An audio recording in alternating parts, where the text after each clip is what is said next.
बातमी कल्याणमधून आहे। विरुद्ध दिशेने गाडी का घातली असा जाब विचारणाऱ्या वाहतूक पोलिसाला मारहाण करण्यात आली। मारहाण करणारे चौघेही शिंदेंचे शिवसेनेच्या नगरसेवकाचे समर्थक असल्याचं बोललं जात आहे। या ठिकाणी नेमकं काय घडलंय पाहूया। विरुद्ध दिशेने गाडी का घातली असा जाब विचारल्यानं एका वाहतूक पोलिसाला बेदम मारहाण केल्याची घटना कल्याणमध्ये घडली आहे। विलास भागीत असं मारहाण झालेल्या पोलीस कर्मचाऱ्याचं नाव आहे। मारहाण झालेल्या जखमी पोलीस कर्मचाऱ्यावर खासगी रुग्णालयात उपचार सुरू आहेत। मारहाण झालेल्या जखमी पोलीस कर्मचाऱ्याला खासगी रुग्णालयात उपचारासाठी दाखल करण्यात आलंय। कल्याण पश्चिमेतील दुर्गाडी चौक परिसरात वाहतूक कोंडी झाली होती। रात्री 10च्या सुमारास विलास भागीत हे कर्तव्यावर होते।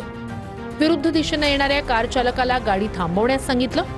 तुम्ही विरुद्ध दिशेने गाडी का घालताय असा जाब पोलीस कर्मचारी विलास भागीत यांनी विचारला। चूक मान्य न करता कार चालकानं पोलीस कर्मचाऱ्यासोबतच हुज्जत घालायला सुरुवात केली। कारमधल्या 4 तरुणांनी वाहतूक पोलीस विलास भागीत यांच्यावर हल्ला केला। तरुणांनी वाहतूक पोलिसाचा शर्ट फाटेपर्यंत मारहाण केली। मारहाणीनंतर प्रकरण चिघळणार हे लक्षात येताच चौघही पसार झाले।